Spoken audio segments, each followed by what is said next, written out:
Colour chart ಅಂತೂ ನೋಡಕ್ಕೆ ಖುಷಿ ಆಗ್ತಾ ಇದೆ. ಅಷ್ಟು ಚೆನ್ನಾಗಿ ಮಾಡಿದ್ದಾರೆ ನೋಡಿ ಚಾನ್ಸಿ ಬ್ರ್ಯಾಂಡ್. ಏನ್ ಸಕ್ಕರೆ ಇದು ನೋಡಿ ಮೇಡಮ್, ಬಾಂದಿನಿ ಪ್ರಿಂಟ್ ಇದು ಎಷ್ಟು ಚೆನ್ನಾಗಿದೆ ಅಲ್ಲ. ಹೌದು, ಸೂಪರ್ ಆಗಿ. ಇದು ನೋಡಿ, ವಾವ್, ನಾನ್ ವೇರ್ ಮಾಡಿರೋದ್ರಲ್ಲೇ ಕಲರ್ ಚೇಂಜ್ ನೋಡಿ. ಮೂರುನು ಕನ್ಫ್ಯೂಷನ್ಸ್ ಆಗ್ಬೇಕೀಗ, ಯಾವ್ದು ತಗೊಳ್ಳಿ ಯಾವ್ದು ಬಿಡ್ಲಿ ಅಂತ. ಇವಾಗ ನೋಡಿ ಏನಾದ್ರೂ ಆಫರ್ಸ್ ಇದೆಯಾ ಇದ್ರಲ್ಲಿ? ಹಾ ಮ್ಯಾಮ್, ಎಲ್ಲ ಆಕ್ಚುಲಿ ಕಾಂಬೋ ಆಫರ್ಸ್ ಬಿಟ್ಟಿದೀವಿ. ಏನು ಅಂತ ಹೇಳಿದ್ರೆ, ಸಿಂಗಲ್ ಪರ್ಚೇಸ್ ಮಾಡಿದ್ರೆ 750, ಕಾಂಬೋ ತಗೊಳ್ತೀರಾ ಅಂದ್ರೆ 1400, ಇನ್ನು 100 ರೂಪಾಯಿ ನಿಮ್ಗೆ ರೆಡ್ಯೂಸ್ ಆಗುತ್ತೆ.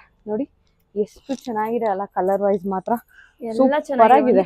ಚೆನ್ನಾಗಿದೆ. ಇದು ನೋಡಿ ವೈನ್ ಕಲರ್. ನಮ್ ಚಾನ್ಸಿ ಬ್ರ್ಯಾಂಡ್ ಅವ್ರ ಅಂದ್ರೆ ಸುಮ್ನೆನಾ? ಹೌದು ಮ್ಯಾಮ್, ಮಾಡಿದ್ದಾರೆ. ಮೈನ್ ಆಗಿ ನಮ್ದು ಹೆಂಗೆ ಅಂತ ಹೇಳಿದ್ರೆ, ನಾವು ಲೇಟ್ ಆಗಿ ಬಂದು ಲೇಟೆಸ್ಟ್ ಆಗಿ ಬರ್ತೀವಿ ಅಂತ ಹೇಳಲ್ವಾ, ಆ ತರ ನಮ್ದು. ಇಷ್ಟು ಎಲ್ಲಾರು ಈ ತರ ಫ್ಯಾಬ್ರಿಕ್ಸ್ ಬಂದ್ಬಿಟ್ಟು ನಾರ್ಮಲ್ ರೇಯಾನ್ ಫ್ಯಾಬ್ರಿಕ್ ಅಲ್ಲಿ ಬಂದಿದೆ. ಬಟ್ ನಮ್ ಚಾನ್ಸಿ ಬ್ರ್ಯಾಂಡ್ ಪೂರ್ತಿ ಹೆವಿ ರೇಯಾನ್ ಅಲ್ಲಿ ಬಂದಿರೋದು. ಪ್ಯಾಟರ್ನ್ ವೈಸ್ ಮಾತ್ರ ತುಂಬಾ ಚೆನ್ನಾಗಿದೆ, ಯೂನಿಕ್ ಆಗಿದೆ. ಇದು ಸೈಜ್ ಬಂದು ಎಂ ಇಂದ XXL ವರ್ಗು ಬರುತ್ತೆ. ನಾನು ಹೇಳ್ದಂಗೆ ಕಾಂಬೋ ಆಫರ್ ಬಿಟ್ಟಿದ್ವಿ. ಸಿಂಗಲ್ ಪರ್ಚೇಸ್ ಮಾಡ್ತೀರಾ ಅಂದ್ರೆ 750, ಎರಡು ತಗೊಳ್ತೀರಾ ಅಂದ್ರೆ ಜಸ್ಟ್ 1400. ಚಾನ್ಸಿ ಬ್ರ್ಯಾಂಡ್ ಕೇಳೋರಿಗೆ ಒಳ್ಳೆ ಆಫರ್ಸ್ ಇದೆ. ಆದಷ್ಟು ಬೇಗ ಬನ್ನಿ, ಪರ್ಚೇಸ್ ಮಾಡಿ. Thank you.